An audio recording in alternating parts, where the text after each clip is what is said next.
o diabo fica fazendo? Te observando. Ele não come, ele não dorme, ele não descansa. Ele fica te observando o tempo inteiro, esperando o quê? Você abrir uma brecha, tomar uma decisão errada, fazer uma escolha errada, se associar a uma pessoa errada, entrar no relacionamento errado, quebrou o princípio. O que o diabo faz? Vai negociar com você. Então, quando o pecado original aconteceu, havia um princípio quebrado. Não é bom que o homem esteja só. A serpente chegou perto de Eva, seduziu, ela comeu, apresentou o fruto para Adão, que comeu do fruto igualmente. Vamos lá. Antes do pecado original, Deus descia no Éden para poder se relacionar com o homem e com a mulher. E era um relacionamento perfeito, porque não existia um pecado. O homem podia ouvir a voz de Deus, os passos de Deus no Éden. E qual era o sinal? Deus descia todos os dias a hora da brisa da tarde, a hora crepuscular, por volta das 5, 5:30, no pôr do sol. Então o que Adão e Eva sabem, todo dia, quando o sol estiver se pondo, Deus vai descer nesse lugar, e a gente vai falar com Deus, ouvir a Deus, se relacionar com Deus, porque é o próprio Deus que quis assim, porque Deus não somente nos criou, mas quis ter intimidade e comunhão com a sua criatura. Então, os judeus explicam que quando o sol estava se pondo, Adão e Eva, de frente do sol, fechavam os olhos, para aguçar o sentido da audição. Para quê? Para ouvir o barulho dos passos de Deus no Éden. E quando eles ouviam o barulho de Deus andando naquele lugar, eles abriam os olhos e corriam em direção a Deus, para poder falar com Deus, ouvir a Deus, estar na presença de Deus. Então o sol se esconde, ao barulho dos passos, eles correm na direção de Deus. Aí veio o pecado. Quando o pecado aconteceu, o sol está se pondo, eles fecharam os olhos, ouviram os passos, só que ao invés de correr em direção a Deus, eles correram no sentido contrário. Por quê? Porque eles pecaram, quebraram o princípio, desobedeceram a Deus, a maldade, a malícia entrou, eles descobriram que estavam nus, e foram para de trás das árvores se esconder. Então agora não é o homem correndo em direção a Deus, é Deus indo em direção ao homem. Isso para mim é uma coisa fantástica, porque Deus poderia ter percebido, e Deus sabe de tudo, que o homem não foi na sua direção, então ele poderia ter abandonado a sua criatura. Só que Deus insistiu: se pelo pecado o homem não pode vir até mim, eu vou até ele. Então, como eles correram no sentido contrário, Deus caminhou em direção ao homem e começou a chamar o Éden: Adão, aonde você está? E chegou o momento que eles: estamos aqui por detrás das árvores. E Deus vai perguntar: o que foi que vocês fizeram? Porventura tocaram na árvore que eu havia proibido de tocar? E aí eles vão revelar tudo o que havia feito. Só que Deus pergunta para Eva, para Adão. Adão diz: foi a mulher que o Senhor me deu. E Eva diz: foi a serpente. E ninguém assume a culpa.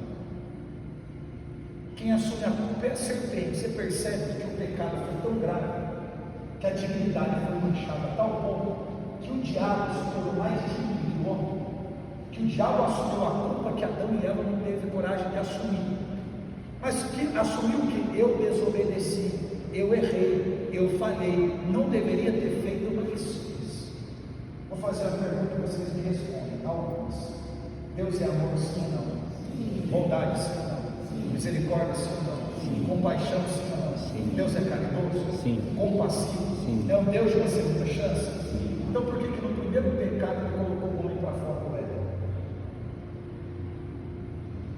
Parece que não combina com o caráter de Deus. Se ele é bom, amoroso, compassivo, dá uma segunda chance, por que na primeira vez, no primeiro pecado, a sentença é: vocês têm que ir embora? E não só isso, vou colocar pecadores serem vistos no estado de fogo na entrada, vocês vão poder voltar. Esse é um ato de misericórdia de Deus. Sabe por quê? Eles tocaram na árvore do conhecimento do bem e do mal. Se eles tocam agora na árvore da vida, o pecado seria eternizado. O que significa? Não teria como o homem ser resgatado de jeito nenhum.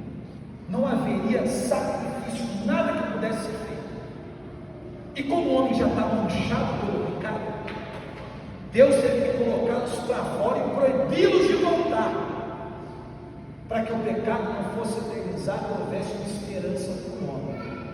São Justino diz que naquele dia foram 3 pessoas colocadas para fora do Éden: Adão, Eva e o Filho de Deus. Adão e Eva por conta do pecado, e o Filho de Deus para trazê-los em algum momento reconciliados para o Pai. Então, o ato de pô-los para fora é um ato de misericórdia, mas perceba, antes de colocá-los para fora, Deus ensinou algo extraordinário, que é aquilo que a gente tinha que chegar. Ensinou o homem fazendo o sacrifício. Eles pegaram as folhas de figueira e fizeram uma espécie de tanques de veste, tanto para o homem quanto para a mulher. Só que a Bíblia diz que Deus fez para eles vestimentas com pele de animais. Então, antes de expulsar do jardim, Deus fez uma roupa de pele de animal. Qual animal? Cordeiro. Então o que Deus fez? Ensinou Adão e Eva o que é sacrifício, a forma de sacrificar, e pegou a pele do animal para poder cobri-los, para poder vestir. Essa vestimenta de pele de animal se chama capará. Repita: capará. Capará. Capará em hebraico é cobertura. Essa capará servia para cobrir o pecado do homem. Então perceba, mesmo depois do sacrifício, o pecado não era apagado, o pecado era encoberto. Então, como Deus ensinou o homem a sacrificar? A gente aprende a partir de Caim e Abel. Ofereceram 2 sacrifícios. Abel ofereceu um sacrifício de sangue, Caim ofereceu uma oferta de manjares. O que é uma oferta de manjares? É um cesto dos melhores frutos da sua plantação, da colheita que você tinha. Só que a oferta de manjares representava gratidão a Deus. O sacrifício de sangue é para pedir perdão dos pecados. É sacrifício de reconciliação, de resgate. Então os dois foram para diante do altar. Abel fez o sacrifício de sangue, Caim fez uma oferta de manjares. Então um trouxe a sua cesta e colocou sobre a pedra, que era o altar. O outro pegou um cordeiro, tinha que ser puro, inocente, macho, sem mancha, sem defeito. Pegava esse cordeiro, amarrava as patas do cordeiro, colocava o cordeiro sobre, em cima da pedra. Aí o indivíduo que cometeu o pecado, ele ia fazer uma oração chamada transferência de culpa. Ele ia colocar uma mão sobre o seu peito, a outra mão na cabeça do cordeiro, e ele ia confessar o pecado que ele havia cometido. Por quê? A partir do pecado original, todas as vezes que você pecasse, ofendesse a Deus, a sua comunhão com Deus ela era quebrada. Já não era mais aquela comunhão como era no Éden, mas a pouca comunhão que existia, ela era quebrada. Para que a comunhão fosse refeita, restaurada, havia necessidade de sacrifício de sangue. Então você transfere o seu pecado para o animal. Depois da confissão, você pegava um cutelo, que era uma faca, feria o animal, rasgava o animal no meio, matava aquele cordeiro, para que o sangue fosse derramado. Quando o sangue do cordeiro fosse derramado, a morte do cordeiro matava o pecado que você transferiu para o cordeiro, e em você o pecado era encoberto. Então o que o homem sabia desde o Éden: todas as vezes que eu errar, que eu pecar, que eu cair, que eu ofender a Deus, para que haja reconciliação, um cordeiro inocente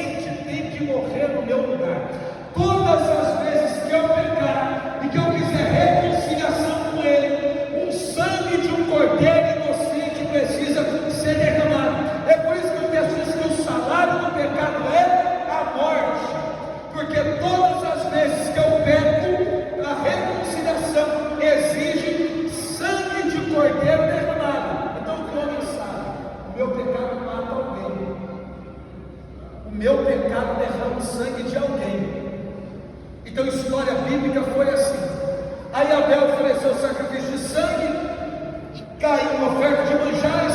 Deus aceitou o sacrifício de Abel, rejeitou o de Caim, porque Caim estava dizendo assim, com aquele sacrifício: eu não sou tão pecador, meu pecado não é tão grave, a minha culpa não é tão crítica, para que eu tenha que derramar o sangue de um cordeiro. Mas com essa atitude, o que Caim está fazendo? Negando o sangue do cordeiro, dizendo que não precisa do sangue do cordeiro para que haja reconciliação. E Abel está dizendo: eu sou tão pecador, tão miserável, tão falho, tão desgraçado, o meu pecado é tão grave, que para que eu me reconcilie com Deus, o sangue de um cordeiro precisa ser derramado. Então um assume que necessita do sangue, o outro está dizendo que não precisa do sangue. Caim é o primeiro homem na história a negar o sangue do cordeiro, e Abel é o primeiro a aceitar o sangue do cordeiro. Esses dois homens é a prefiguração daqueles dois ladrões que estavam com Jesus no alto do madeiro. Um que disse, um que negou a Cristo ali do lado da cruz, que ficou zombando, e outro que disse: lembra-te de mim quando entrares em teu reino. E Jesus disse: hoje mesmo estarás comigo no paraíso. Esse ladrão representa Abel, o Abel representa esse ladrão. E Caim, aquele que está zombando. Então a mesma realidade lá no início de tudo, é a realidade que a gente vê na cruz do Calvário, um zombando do cordeiro, e o outro dizendo que precisa do sangue do cordeiro. Então sempre que a gente olha na Bíblia um sacrifício acontecendo, é sempre para que existisse uma reconciliação. Só que o sangue de um cordeiro precisava ser derramado, tanto que esse sangue ele era tão importante, que quando o povo estava lá no Egito, e Deus enviou as 10 pragas, e na 10ª praga que ia acontecer a morte dos primogênitos, o sinal que o Senhor deu, ou que o Senhor pediu para que aqueles homens, para que o anjo da destruição não entrasse na casa do povo hebreu, é para que eles matassem o cordeiro, pegassem o sangue e passassem nos umbrais das portas das casas, para que quando o anjo passasse, ele entendesse que a casa que está manchada pelo sangue, ou marcada pelo sangue, ele não podia entrar, porque o sangue também é símbolo de libertação.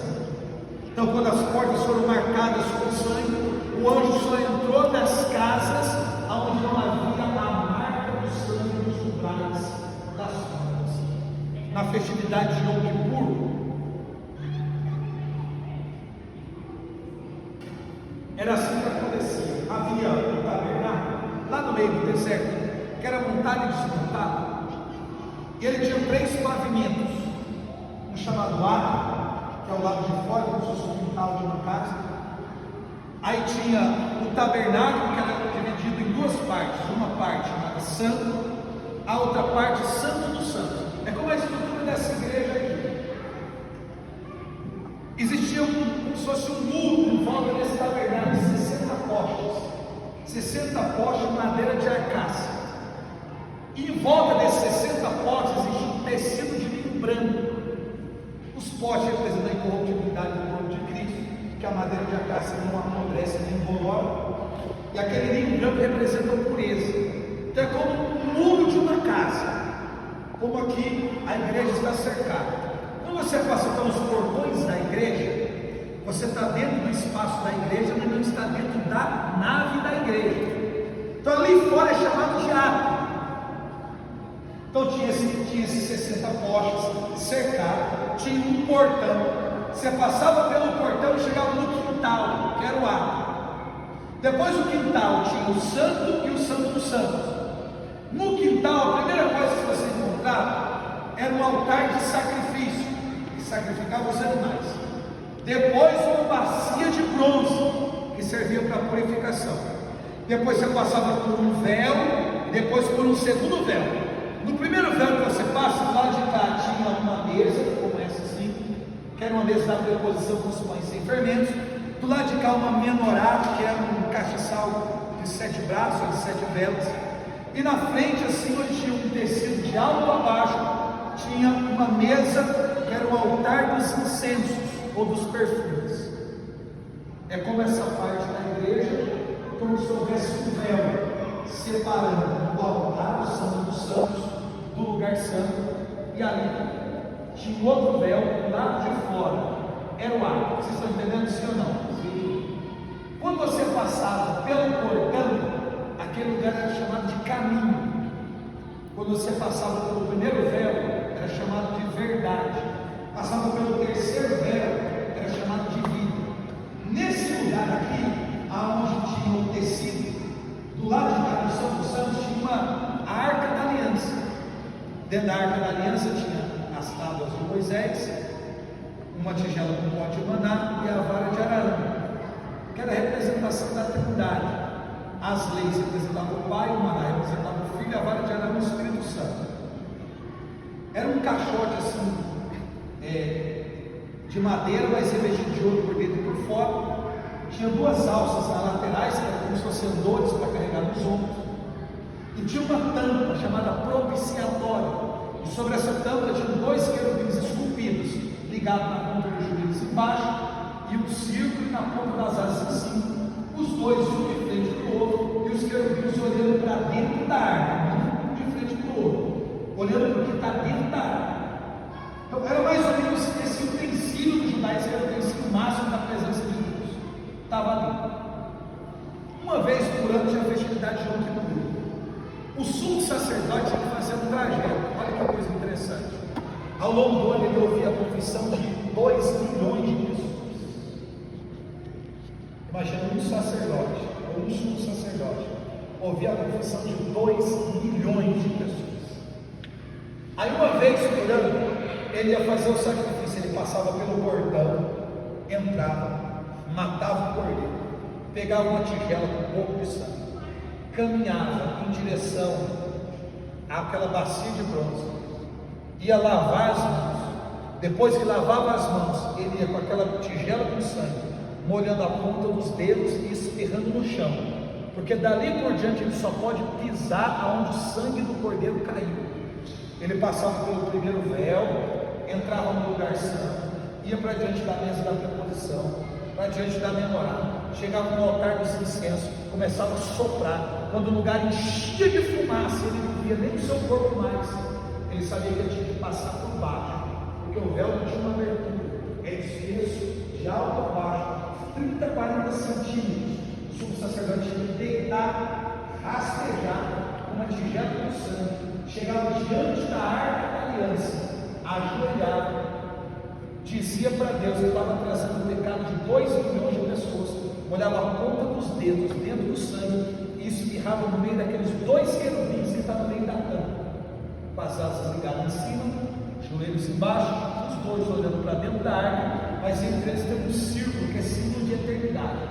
Se o sumo sacerdote molhar o dedo no sangue, jogar, e o sangue cair do outro lado no chão, o sumo sacerdote morria diante da arca, porque Deus não estava aceitando, não estava perdoando o pecado do povo. Mas se ele jogasse o sangue, quando o sangue fosse passar no meio, um fogo saísse de dentro da arca, consumisse o sangue, que é chamado de Shekinah. Se a Shekinah acontecesse, o sumo sacerdote sabia, Deus perdoou o pecado de 2 milhões de pessoas. Se o sumo sacerdote morre ali, ninguém pode entrar para tirar. Ele vai ter que sair arrastado porque ele entrava amarrado. Mas se ele sai com vida, quando ele sai do lado do portão, dos portões, os portões se abrem, o povo entrava em festa. Por quê? Porque sabia que Deus havia perdoado o pecado de 2 milhões de pessoas. Então você imagina o poder do sangue ao longo de todo o texto sagrado. O sacerdote, esse sangue é o que fazia com que Deus se manifestasse de dentro daquela arca, a Shekinah acontecesse, consumisse o sangue para dizer: eu perdoei o pecado do povo. Só que no Antigo Testamento, esse sacrifício de cordeiro, de animal, de touro, de boi, ele cobria o pecado do homem. Ou seja, o pecado está lá, só que está encoberto. E essa capa, essa cobertura me possibilita me aproximar de Deus, mas não foi tirado, foi só coberto. Aí Jesus assumiu a nossa natureza, se encarnou no seio da Virgem Maria, viveu uma vida, entre aspas, escondida ao longo de 30 anos, porque no judaísmo, 13 é a idade da maturidade, você faz o que você é chamado bar mitzvah, mulher com 12, homem com 13, mas a idade da maturidade do homem é a partir dos 30. Então você não pode ensinar em semestre menos de 30 anos. Por isso Jesus começa o ministério aos 30. Chamou os seus discípulos e foi ser batizado por João Batista. João Batista percebeu que ninguém havia percebido. Quando Jesus vem descendo o Jordão para ser batizado, João Batista olha para Jesus e diz, vendo todo o Antigo Testamento, em poucas palavras, ele diz assim: eis o Cordeiro de Deus que tira o pecado do mundo. Porque todo cordeiro que veio antes dele cumpriu, mas apareceu um cordeiro que não veio para cumprir pecado, apareceu um cordeiro que veio para tirar pecado. Eis o Cordeiro de Deus que tira o pecado do mundo. João Batista sabe que ele está diante do Cordeiro que assumiu a nossa natureza, que veio se entregar por nós, e que o sangue desse Cordeiro não cobre o pecado, mas o sangue desse Cordeiro tira o pecado do mundo. É por isso que Isaías está dizendo que como ovelha muda, ele foi levado ao matador e não abriu a sua boca. É por isso que o texto sagrado diz que os nossos pecados foram cravados na cruz do Calvário. Ele levou sobre si as nossas dores, ele levou sobre si as nossas enfermidades, ele foi maltratado, humilhado, escarnecido, não abriu a sua boca, foi pendurado naquele madeiro, derramou até a sua última gota de sangue, para que nós fôssemos resgatados da nossa vã maneira de viver. Existia um documento que nos condenava, mas quando Cristo foi crucificado, aquele documento, ele foi rasgado, o véu do templo foi rasgado de alto a baixo, porque nós fomos reconciliados com o Pai a partir do poder do sangue. Esse sangue que lava, que liberta, que purifica, que transforma. Eu não sei qual o problema que você tem, nem o pecado que você cometeu. Aquilo que eu sei é que o sangue de Jesus é poderoso para curar, libertar e perdoar pecados. Esse sangue já foi derramado por nós. E nós vivemos isso a cada santa missa que nós participamos, aonde o santo sacrifício ele é atualizado, ou seja, aquele sacrifício do Cordeiro, o acontecimento do Calvário, ele é atualizado a cada santa missa. Nós nos recordamos, nós estamos diante desse mistério de um Deus que se fez homem e derramou o seu sangue para que nós fôssemos reconciliados, resgatados, renovados, tivéssemos a nossa vida transformada. Quando Jesus está lá no alto do madeiro, Santo Agostinho diz que ele vê através dos tempos, ele vê o passado, o presente e o futuro. No passado, ele viu o pecado da humanidade no passado, todos os que passaram e todos os que pecaram. Mas ele vê também o pecado da humanidade no presente, aqueles soldados romanos, o que os judeus também fizeram com ele. Ele vê o pecado ali naquele momento acontecendo, só que na cruz ele olha para o futuro, e no futuro ele vê o pecado da humanidade que viria, que somos nós. Na via dolorosa, Jesus caiu 3 vezes, e a terceira queda foi a pior. Santo Agostinho diz que na primeira queda foi o pecado da humanidade do passado que pesou sobre ele. A segunda queda foi o pecado da humanidade naquele momento presente que pesou sobre ele. A terceira queda, que foi a pior, porque ele já estava mais cansado, foi o pecado da humanidade no futuro que pesou sobre ele. Ou seja, quem derrubou Jesus pela terceira vez fomos nós.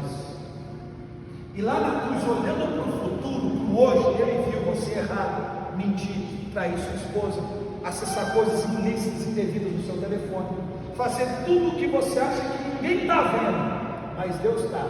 Ele viu o seu pecado, a sua promiscuidade, a sua fraqueza, a sua sujeira, a sua impureza, e mesmo vendo tudo isso, ele disse para o Pai: vale a pena, porque eles só são assim, porque eles não tiveram a oportunidade de ter uma experiência concreta comigo. Porque o dia que eles forem lavados pelo meu sangue, eles terão a possibilidade de ser regenerados de uma vez por todas.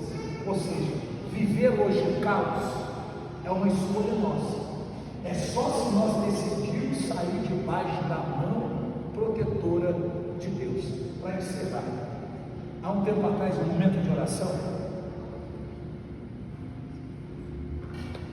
em uma madrugada orando na minha casa, Deus me perguntou: Charles, quando foi? Me responde, como foi que eu mais te amei? E eu prontamente respondi: na cruz. São Paulo da Cruz, que é fundador dos pastores, diz que Cristo crucificado é a expressão mais eloquente do amor de Deus pelos homens. É a obra suprema, é Cristo crucificado. Eu respondi: foi na cruz. E Jesus respondeu: não. Eu falei: como assim, Jesus? Jesus disse: Charles, me responde, quando foi que eu mais te amei? Eu respondi da mesma forma. Jesus foi na cruz, foi no Calvário. Jesus me disse: não. Eu falei: então eu não sei. Onde foi que o Senhor mais me amou? Ele me disse: no leito do seu pecado. Eu não entendi o que Deus havia dito. Eu falei: mas eu não consigo entender o que o Senhor está me dizendo. Como que o lugar que o Senhor mais me amou foi no leito do meu pecado? Porque foi o lugar que você mais precisava de mim. Eu não comungava com o que você estava fazendo, também não concordava, mas porque você precisava, eu estava ali te amando. Você estava me ferindo, te amando. Você me machucando, e eu te amando. Foi no momento do teu erro, da tua falha, do teu pecado, da tua queda, no momento que eu mais te amei, porque foi o momento que você mais precisava. Deus é assim. É um Deus que não desiste de nós. Se tivesse que derramar o sangue novamente, certamente Ele derramaria. É um Deus que não desiste de nós. A nossa vida, de fato, só será transformada, avivada, se nós aceitarmos o sacrifício vicário na nossa vida. Ou seja, tudo que Jesus fez por nós no alto daquela cruz. Quando somos impactados pelo mistério da cruz, a nossa vida, ela é completamente transformada. Completamente transformada. Não existe nada que Deus não pode fazer. Foi por isso que lá no ano 2000, numa sexta-feira, 9h30 da noite, em uma rua chamada Avenida Barbacena, uma casa de 4 cômodos, de um rapaz chamado William. Eu entrei em uma casa para participar de uma oração de um terço com 9 jovens. E naquela casa eu tive uma experiência com Cristo crucificado. Porque ele pediu para imaginar uma cruz. E aquela cruz se tornou viva diante de mim. E aquilo foi tão profundo, mas tão profundo, que quando eu saí dali, eu não saí mais a mesma pessoa. Mas quem foi que entrou? Um jovem que já tinha 3 homicídios nas costas. E com 13 anos estava na febre. Que deu 3 tiros do próprio pai dentro de casa. Que com 11 anos contava restos mortais de Jesus esquartejado no fundo de casa. Que agredia a própria mãe dentro de casa, que vivia drogado 24 horas por dia. Foi o jovem que entrou ali. Alguém que era uma desgraça para a sociedade, sabe o que o senhor dizia?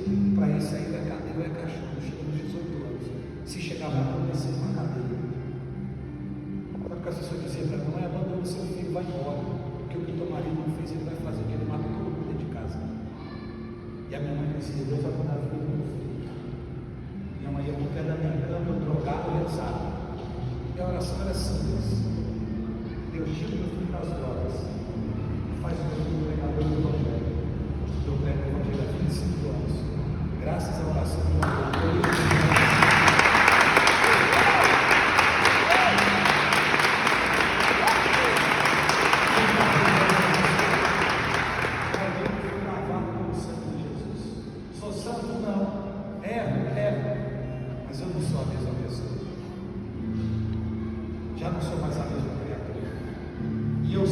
quando eu errar, quando eu cair, eu sei para onde correr, no sentido contrário, em direção a Ele. Porque o pecado deixa a gente envergonhado no sentimento de culpa, por isso que a gente morre no sentido contrário. Mas se a gente conhecer a Deus verdadeiramente e saber de fato que Deus é amor e o amor dele é incondicional, você pode bater com a cara na parede, não se esconda atrás das árvores, a não ser que seja a árvore da cruz plantada no Calvário. Corre em direção a Jesus. Diga: eu estou sujo, mas eu estou aqui, porque eu não quero mais viver sem a tua presença. Eu não quero mais viver sem a tua graça. Eu necessito mais uma vez de ti. Restaura novamente, Deus, a minha vida. Se nós fizermos isso, a nossa vida nunca mais será a mesma. Finge que é para a gente